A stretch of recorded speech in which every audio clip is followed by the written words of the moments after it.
तो विधानसभा के दंगल में पूरा हुआ 7 द्वार और किसका होगा बेड़ा पार, ये हम आपको बताएंगे महा एग्जिट पोल के साथ में। आप देख रहे हैं जनता टीवी और आईएनएच। मैं हूं आपके साथ पूजा मोहन पांडे। शुरुआत करते हुए सबसे पहले आपको बता दें 7 चरणों में लगातार जनता टीवी आईएनएच आपको हर एक पोलिंग बूथ से अपडेट कराता रहा है और हमारी ये कोशिश है कि एग्जिट पोल सी वोटर के पहले हम आपको बता सकें कि मौजूदा समीकरण वो क्या रहे हैं सूबे के, इन 5 सूबों के, जो आपको बताएंगे कि किस तरीके से उलटफेर देखने को मिल रहा है 2017 के आंकड़ों के कंपैरेटिवली 2022 में। तो इस चर्चा को बेहद खास बनाने के लिए हमारे साथ में कुछ मेहमान मौजूद हैं। उत्तर प्रदेश की अगर मैं बात कर लूं, इस समय आपकी मौजूदा टीवी स्क्रीन पर आप आंकड़े देख पाएंगे वोटिंग परसेंटेज के 2017 और 12 के ये आंकड़े हैं और किस तरीके से उत्तर प्रदेश के अंदर पूरा चुनाव हुआ और 2017 में क्या आंकड़े थे परसेंटेज के और 2012 में क्या आंकड़े थे, वो आपकी टीवी स्क्रीन पर।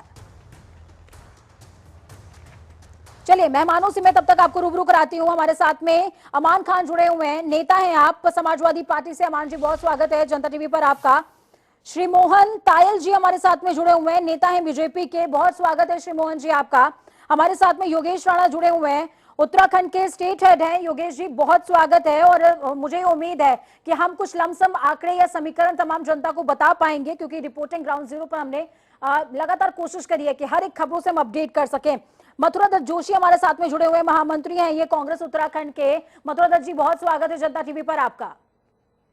चलिए शुरुआत करते हैं अमान खान से, क्योंकि उत्तर प्रदेश बहुत ज्यादा मायने रखता है हर दल के लिए और केंद्र के लिए खासकर, और ऐसे में समाजवादी पार्टी की कोशिश रही कि एक बार फिर से परिवर्तन की लहर आए। क्या परिवर्तन की लहर आ रही है, ये जानने की कोशिश हम करेंगे अमान खान से। अमान, आपको क्या लगता है कि ग्राउंड पर आपकी पार्टी ने क्या वो बैटिंग करी है जिससे वो मैजिकल डिजिट आपको प्राप्त हो जो 2017 के कंपैरेटिवली आपके लिए खुशी का संदेश लेकर आए? जी निश्चित रूप से आपको बताना चाहता हूँ, आज 7वें चरण का चुनाव भी खत्म हो गया है और लगभग जितना उत्तर प्रदेश का मतदाता है सबने अपना वोट डाल दिया है। मैं आपको बताना चाहता हूँ उत्तर प्रदेश में बड़ा बदलाव होने जा रहा है। उत्तर प्रदेश में किसान, बेरोजगार, नौजवान, महिलाएं लगातार जिस तरह से पिछले 4.5-5 साल से परेशान थे, आज वो बदलाव की ओर जा रहे हैं और निश्चित रूप से 3 दिन बाकी है और 10 तारीख को एक बड़ा बदलाव होने जा रहा है। और इसी दौरान जो पिछले 4-5 साल से हम लोगों ने इसी भाजपा काल में जो कोरोना आया, उस कोरोना में जो चल के मजदूर आए उनके पैरों के छाले भी आज बदलाव के रूप में 10 तारीख को आपको दिखाई देंगे और एक बड़ा बदलाव होने जा रहा है। एक बड़ा बदलाव होने जा रहा है, ये कहना है अमान खान का। हमारे साथ में श्री मोहन तायल जी भी जुड़े हुए हैं। श्री मोहन जी, मैं आपसे समझना चाहूंगी, इन्होंने तो दावा कर दिया कि सत्ता बनने जा रही है, लेकिन आपकी तरफ से क्या कुछ तैयारी, क्या लगता है कि सूबे में पिछले 10 सालों में 1 दशक से जो कमी थी उसको पूरा करने का काम बीजेपी ने किया है, जो अब परिवर्तन के तौर पर या एक मिथक टूटने के तौर पर देखने को मिलेगा? और जितने साथी हमारे स्क्रीन को देख रहे हैं सबको प्रणाम करना चाहूंगा। दूसरा ये है कि भारतीय जनता पार्टी, जो समाजवादी पार्टी ने जो काम किए हैं उसके विरोध में भारतीय जनता पार्टी को जनता ने चुना था और मुझे लगता है कि पूरे 5 साल में योगी आदित्यनाथ जी के नेतृत्व में जो सरकार चली उसने लगातार युवाओं को रोजगार देने का भी काम किया है, व्यापारियों की और महिलाओं की, बहनों की सुरक्षा का भी काम किया है। लगातार गोकशी और छींटाकशी जो होती थी, जो प्रदेश में दंगे होते थे, उन सबको रोकने का काम योगी आदित्यनाथ जी ने किया है। और इस बार वास्तव में 10 तारीख को जैसे आदरणीय अमान खान जी कह रहे हैं कि परिणाम देखने को मिलेंगे, तो मैं भी यही कह रहा हूं कि भारतीय जनता पार्टी पहले से अधिक बहुमत लेकर रिपीट कर रही है और प्रदेश में जनता ने पूरा मन बना लिया है, जो 10 तारीख को हमें 3 दिन बाद दिख भी जाएगा कि भारतीय जनता पार्टी ने जो काम किए हैं पूरे प्रदेश के लिए, सर्व समाज के लिए काम किया है। लेकिन आप ये कैसे कह सकते हैं, क्योंकि कैराना मृगांका सिंह के साथ में जो चुनाव प्रचार का आगाज अमित शाह ने किया, वो वहां पर उनकी सीट पर ही उनका विरोध होता नजर आया। हमने पथराव की भी तस्वीरें देखी हैं। देखिए, विरोध की जहां तक बात है कि कुछ गुंडा तत्व है वो हर जगह कुछ ना कोई अपने आप को साबित करने का काम करते हैं, नहीं तो वास्तव में मृगांका सिंह और उनके पिता हुकुम सिंह जी लगातार वहां पर नेतृत्व करते रहे हैं और वहां पर भारतीय जनता पार्टी जो लगातार पूरे प्रदेश में काम कर रही है बाबा योगी आदित्यनाथ जी के नेतृत्व में, उसका असर हर सीट पर देखने को मिलेगा। और जनता ने सराहाया है कि वास्तव में बहुत लंबे समय बाद एक सुरक्षा की भावना लगी है। नहीं तो चाहे कैराना मुद्दा हो, चाहे कांधला का पलायन हो, चाहे कैराना का पलायन हो, चाहे शामली का पलायन हो, ये लगातार बदतमीजियां, फप्तियां, लगातार गुंडागर्दी चलती रही है। उसको योगी आदित्यनाथ जी ने रोकने का काम किया है। भारतीय जनता पार्टी ने सुरक्षा मुहैया कराने का काम किया है। तो आज जनता लगातार इस पर ये नजर बनाए है कि वास्तव में बाबा को लगातार वापसी करनी है और पहले से अधिक सीट देकर उत्तर प्रदेश में योगी आदित्यनाथ जी सरकार बना रहे हैं। ठीक है, ये आपका मानना है, लेकिन जनता क्या कुछ जनादेश देगी, ये 10 तारीख को ही पता चलेगा। हमारे साथ में योगेश राणा जुड़े हुए हैं, स्टेट हेड है आप उत्तराखंड के। योगेश जी, जब से उत्तराखंड अलग राज्य हुआ है तब से लगातार ये ट्रेंड रहा है कि एक बार बीजेपी, एक बार कांग्रेस, एक बार बीजेपी, एक बार कांग्रेस। लेकिन मौजूदा परिस्थितियों को देखते हुए क्या लगता है कि क्या बीजेपी इस मिथक को तोड़ पाएगी और एक बार फिर से बीजेपी की गवर्नमेंट बनेगी क्या? देखिए पूजा, अब बहुत लंबा समय बचा नहीं है। 10 तारीख को सारा सब कुछ सामने आ ही जाना है।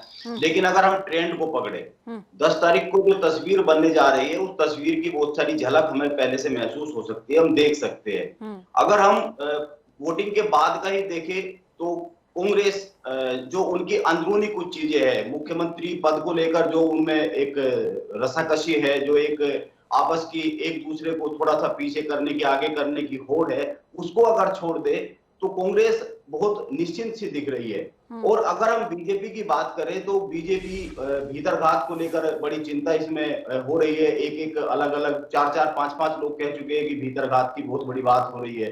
और नौबत यहां तक आई कि अभी जो आज भी मीटिंग हुई है उसके पहले भी बीजेपी को कहना पड़ा कि ये जो मीटिंग हुई है, बहुत हाई प्रोफाइल मीटिंग हुई है, प्रदेश के सारे पदाधिकारी और सारे बड़े चेहरे इसमें शामिल हुए हैं। और ये कहना पड़ा कि ये मतगणना के संदर्भ में मीटिंग है, इस पर कोई भीतरघात की बात नहीं करनी है। भीतरघात को लेकर अलग से जो बात हो रही है, पार्टी प्लेटफॉर्म पर बात हो रही है, उस पर बात होगी और वो हो रही है। तो इससे कहीं ना कहीं एक चीज दिखती है। और अगर ये देखा जाए, भाजपा के विधायक जो निवर्तमान विधायक है वो कह रहे हैं कि हम तोड़ फोड़ के लिए तैयार हो गए हैं, हमने बहुत सारे लोगों के संपर्क में। तो एक ट्रेंड को अगर हम पकड़े तो बड़ी बेचैनी भाजपा में दिख रही है।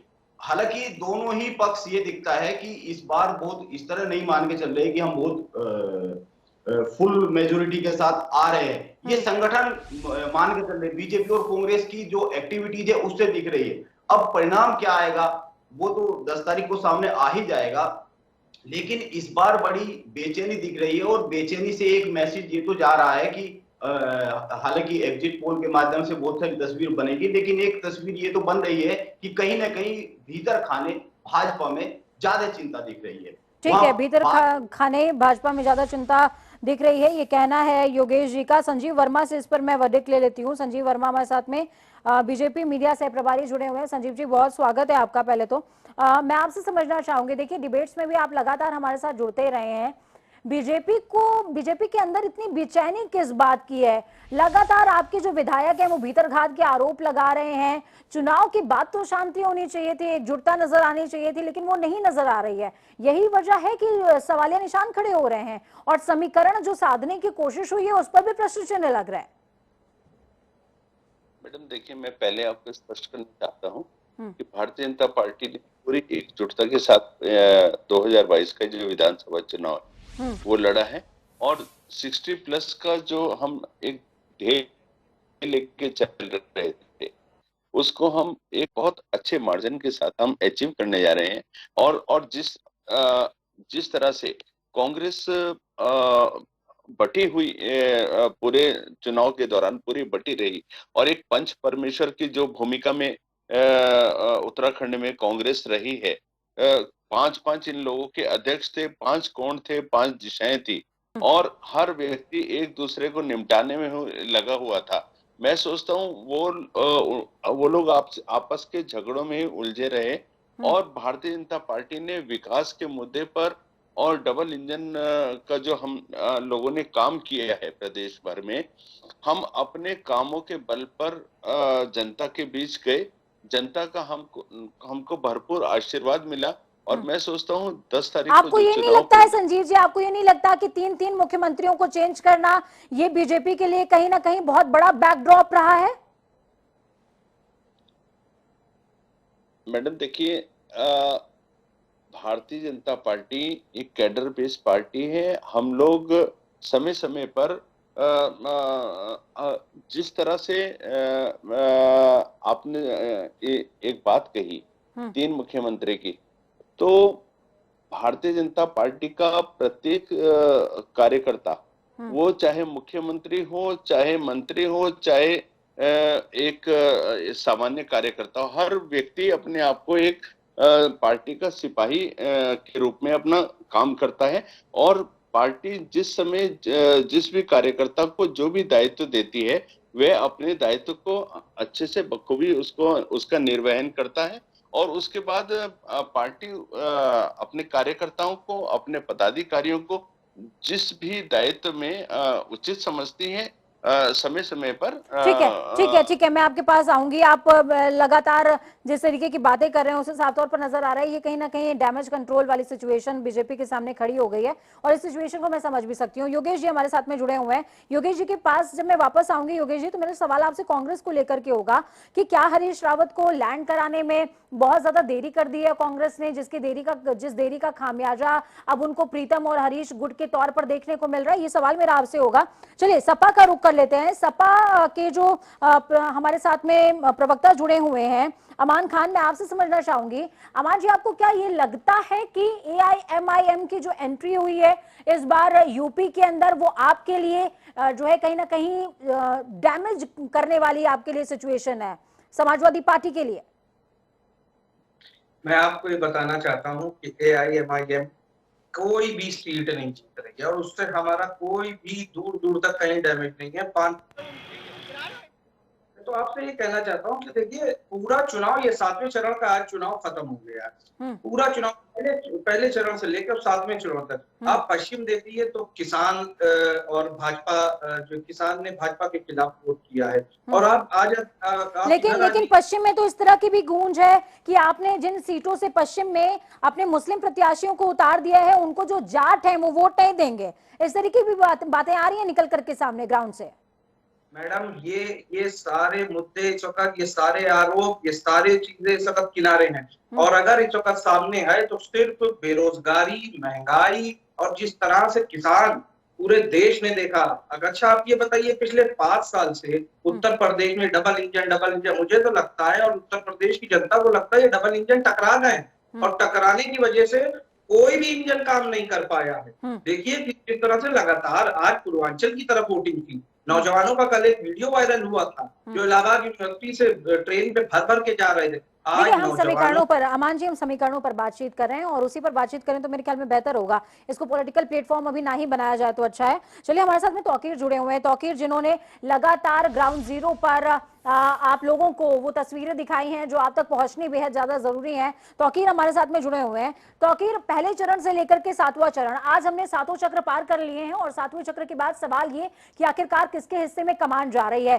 तो पहले चरण की अगर मैं बात करूं, दलित, मुस्लिम, जाट, यादव बाहुल्य सीट से लेकर के आज जब हम बात कर रहे हैं, तो बीजेपी की, माफ कीजिएगा, उत्तर प्रदेश की ब्राह्मण, वैश्य, कुर्मी, मुस्लिम, ठाकुर, यादव और दलित प्रभावी सीटें, तमाम जातिगत समीकरणों को साधते हुए कोशिश तमाम दल की रही कि किसी तरीके से कोई तो इक्वेशन बैठाया जाए जिसके कारण हमको सत्ता मिल सके।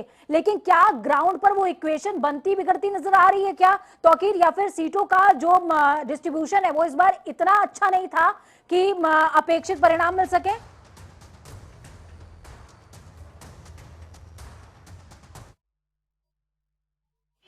उठा के तुम बोल दो, पूरी कर लें।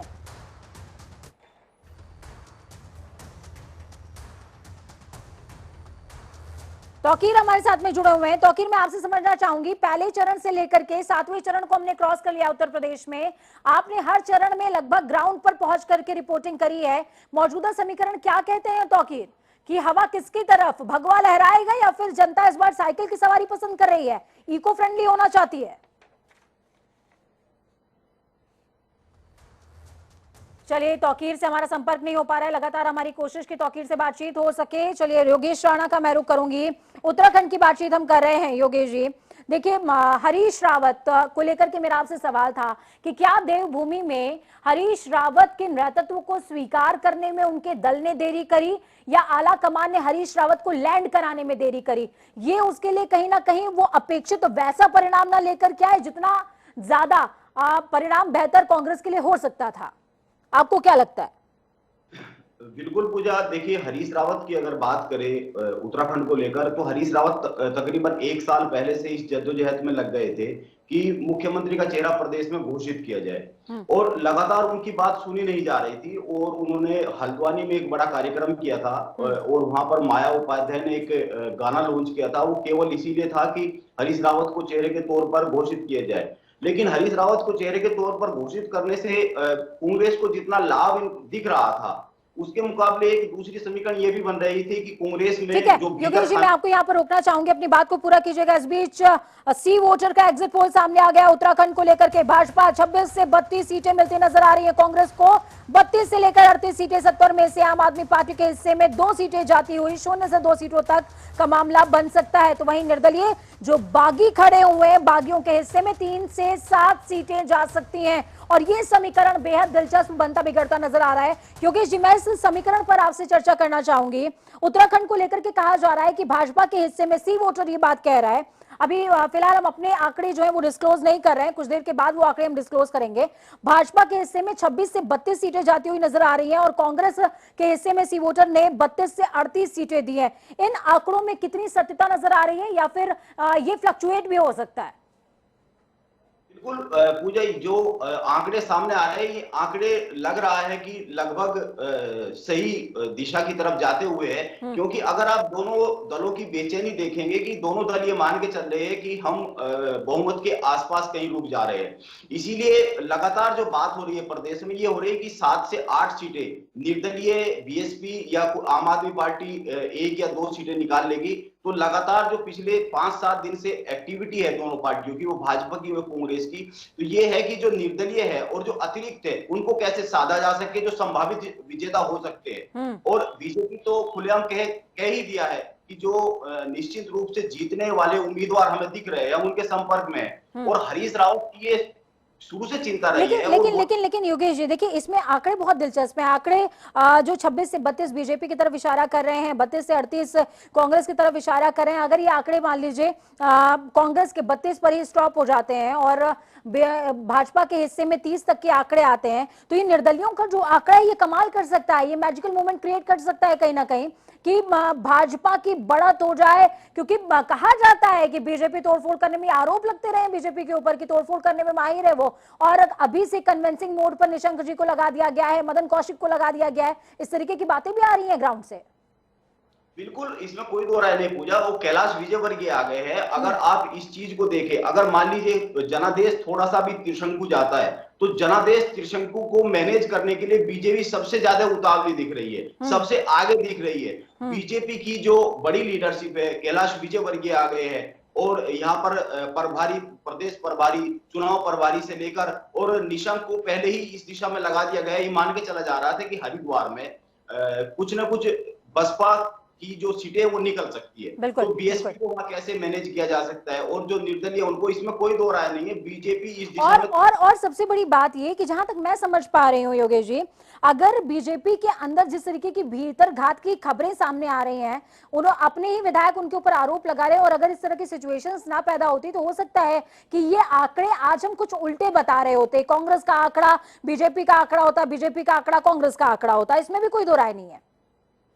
बिल्कुल हो सकता था, लेकिन इस चुनाव में देखिए, अगर आप बीजेपी को देखेंगे तो बीजेपी शुरू में मुद्दों से शुरू कर ध्रुवीकरण तक, लास्ट तक आ जाती है बीजेपी, और उधम सिंह नगर और हरिद्वार को वो सबसे ज्यादा फोकस करके चुनाव लड़ती है। बिल्कुल ठीक है योगेश जी, मैं आपका रुख वापस से करूंगी। तौकीर हमारे साथ में जुड़े हुए हैं, काफी देर लग गई तौकीर के पास आते आते मुझे। तौकीर, पहले चरण से लेकर के आखिरी चरण तक हमने उत्तर प्रदेश को कवर किया है ग्राउंड जीरो पर, फिर चाहे वो उत्तर प्रदेश हो, पंजाब हो, उत्तराखंड हो, गोवा हो या फिर मणिपुर, हर एक सीट पर नजर रखने की हमारी कोशिश रही है। खासकर मैं उत्तर प्रदेश की बात करूंगी क्योंकि केंद्र में सत्ता बनाना और बिगाड़ने का काम उत्तर प्रदेश बखूबी करता है। तो ऐसे में हर दल की नजर उत्तर प्रदेश पर। ग्राउंड जीरो के मौजूदा समीकरण क्या कह रहे हैं कि क्या इस बार परिवर्तन की हवा है? जनता इको फ्रेंडली होना चाहती है, साइकिल चलाएगी या फिर हाथ में कमल का फूल? देखिए, उत्तर प्रदेश के जो 7 चरण थे उसको 3 भागों में अगर बांटेंगे तो पूर्वांचल, पश्चिम और अवध, ये 3 ऐसे हिस्से थे। अलग अलग सभी के तीनों की जगह के समीकरण हैं। कुछ जगहों पे भारतीय जनता पार्टी मजबूत है, यानी कि अवध में ज्यादा मजबूत मानी जाती है, लेकिन पूर्वांचल और पश्चिम की बात करेंगे तो इसी समीकरण को देखते हुए समाजवादी पार्टी ने घेराबंदी की थी। अगर आप उनके गठबंधन को देखेंगे, गौर से समझेंगे तो आपको समझ आता है कि जो गठबंधन है वो पश्चिम के लिए एक अलग रणनीति है, पूर्वांचल के लिए अलग रणनीति है। पूर्वांचल के लिए उन्होंने कई ऐसे नेता थामे हैं जिसमें ओम प्रकाश राजभर हैं, इसके अलावा स्वामी प्रसाद मौर्य हैं, कृष्णा पटेल हैं, महान दल से संजय चौहान है, ये सभी ओबीसी वर्ग से आते हैं। तो ओबीसी वर्ग के जितने भी नेता थे उनको साधने के लिए पूर्वांचल की राजनीति मजबूत की गई और इसके अलावा पश्चिम की राजनीति में जयंत चौधरी का साथ लिया गया। तो अलग अलग और जिस तरीके से चरण दर चरण अखिलेश यादव आगे बढ़ रहे थे तौकीर, और उन्होंने अपने पार्टनर्स को चेंज किया, उनके प्रचार में जो चेहरे थे वो एकदम से चेंज होते गए। ये कहीं ना कहीं एक मजबूत स्ट्रैटेजी को दिखाता है समाजवादी पार्टी के। बहुत शुक्रिया आप चारों ही लोगों का हमारे साथ जुड़ने के लिए और इस चर्चा को बेहद खास बनाने के लिए। तो एग्जिट पोल का ये सिलसिला, महा एग्जिट पोल का ये सिलसिला बदस्तूर जनता टीवी और आईएनएच पर आप देख रहे हैं, ये जारी भी रहेगा। उत्तराखंड के आंकड़े अभी तक सामने आए हैं, बेसब्री से इंतजार 4 और राज्यों का है, लेकिन उत्तराखंड के आंकड़े एक बार फिर से मैं दोहराती हूं आपके सामने। बीजेपी को 26 से 32 सीटें मिलती नजर आ रही है सी वोटर के अकॉर्डिंग, तो वहीं कांग्रेस को मिलती नजर आ रही है 32 से 38 सीटें। आम आदमी पार्टी जो पहली बार उत्तराखंड में भाग्य की आजमाइश कर रही है, बेहतरीन प्रदर्शन है, इसको ऐसा नकारा नहीं जा सकता है। 0 से 2 सीटें मिलती हुई इनको नजर आ रही है और जो निर्दलीय हैं उनके हिस्से में 3 से 7 सीटें जाती हुई नजर आ रही हैं। तो किसका बेड़ा पार होगा ये जनता का जनादेश बताएगा जब वो डिस्क्लोज होगा 10 मार्च को, जब ईवीएम का खाता खुलेगा तब बताएगा कि किस तरीके से उसने जनादेश दिया है, किसको सराखों पर बैठाया है, किसको अर्श दिया है, किसको फर्श दी है। वक्त यहाँ पर छोटे से ब्रेक के उस पार हमारा सफर खबरों पर अपडेट, एग्जिट पोल का ये सफर लगातार जारी रहेगा। बने रहिए हमारे साथ में, अपना और अपनों का बहुत ख्याल रखिए। नमस्कार।